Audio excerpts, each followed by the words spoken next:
Hai, kembali lagi bersama saya dalam studi Al-Quran.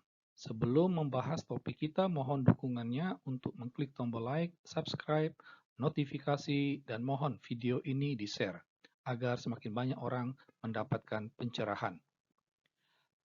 Tema studi kita kali ini membahas tentang Allah Subhanahu wa Ta'ala yang gagal paham.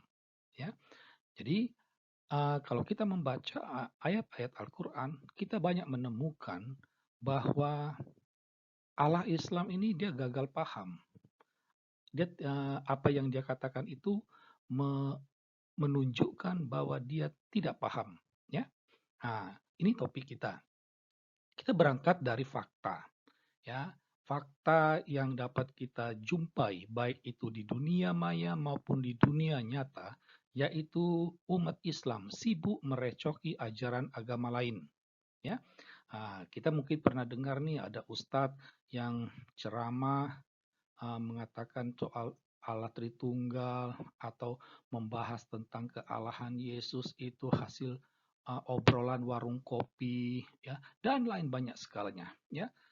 Sibuk sibuk merecoki, mengurus ajaran agama lain, ya.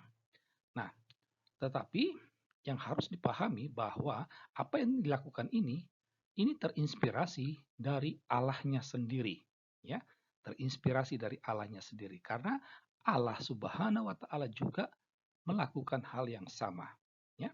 Nah, oleh karena itulah, ya, bisa dikatakan baik umat Islam maupun Allahnya tanpa mereka gagal paham.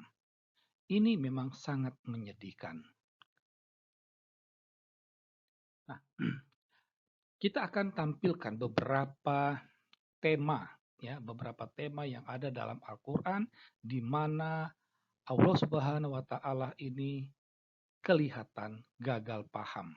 Ya, yang pertama itu soal pernyataan Allah mempunyai anak. Ya, jadi dalam dua ayat Al-Quran ini Allah Subhanahu wa Ta'ala dia mengutip omongan orang Nasrani, ya. Bahkan ada satu ayat yang mengatakan orang Yahudi. Padahal orang Yahudi tidak punya konsep Allah mempunyai anak, ya. Jadi Allah mempunyai anak ini merupakan kritik terhadap agama Kristen. Nah, tetapi yang dipahami oleh Allah di sini adalah secara biologis Allah mempunyai anak, padahal bukan itu maksudnya, ya. Jadi tampak jelas Allah itu gagal paham, ya. Yang kedua, mereka dikatakan bahwa Muhammad itu ada disebut dalam Taurat dan Injil, ya. Ini dapat ditemukan dalam beberapa ayat Al-Qur'an, ya. Itu. Nah, tapi menjadi persoalannya adalah di mana ayat itu di dalam Taurat dan dalam Injil, ya. Nah, memang mereka merujuk ke beberapa teks kitab Taurat maupun kitab Injil. Injil itu biasanya merujuk kepada Injil Yohanes tentang janji Yesus akan Roh Kudus. Padahal apa yang dikatakan Yesus tentang Roh Kudus itu sama sekali tidak ada kaitannya dengan manusia, ya. Ini memang dari sini tampak Allah Subhanahu wa Ta'ala ini sibuk merecoki ajaran agama lain, ya, untuk mencari pembenaran, tetapi sayangnya dia gagal paham.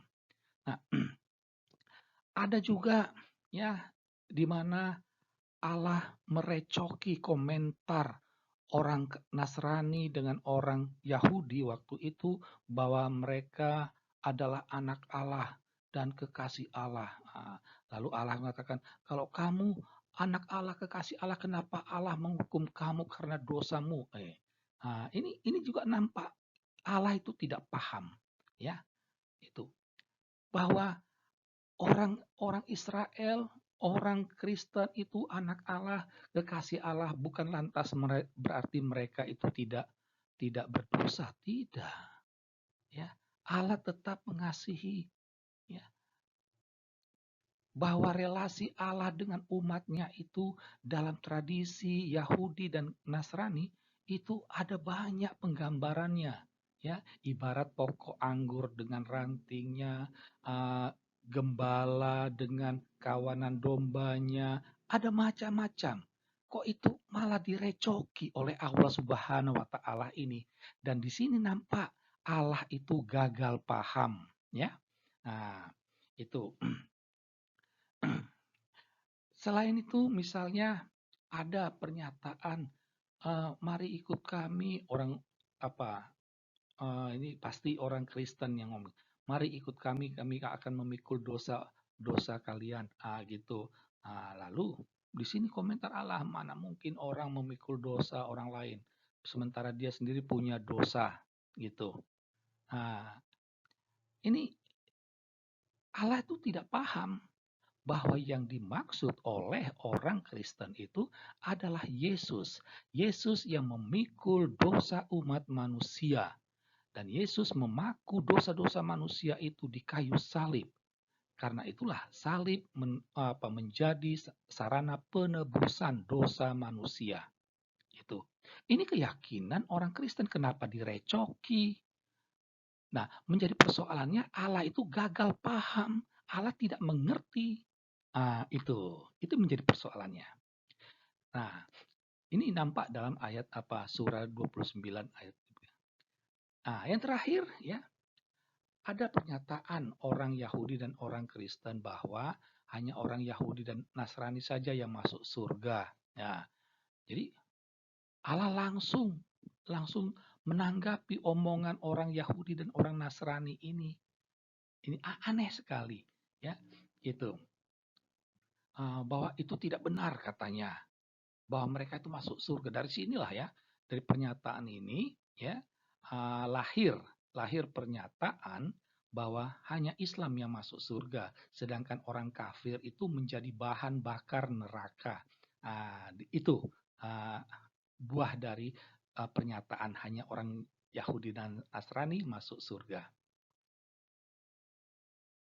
Nah, dari uraian di atas kita bisa menarik kesimpulan logis ya. Yang pertama, tampak jelas bahwa Allah Islam itu kurang kerjaan ya. Dia ini bukannya sibuk mengurus umat Islam, memberi pengajaran uh, tentang Islam itu, lebih baik itu kan tapi dia sibuk ngurus ajaran agama orang lain ya. Itu. Aneh ya.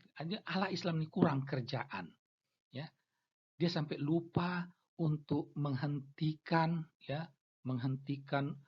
perintah supaya jangan membunuh orang kafir, menghentikan supaya tidak ada konsep khilafah gitu. Dia lupa. Sehingga saat ini umat Islam terus membunuh orang kafir, membenci orang kafir, memusuhi orang kafir karena berdasarkan perintah Allahnya sendiri. Ya. Nah, kesimpulan lain yang dapat ditarik, tampak bahwa Allah Islam ini iri hati.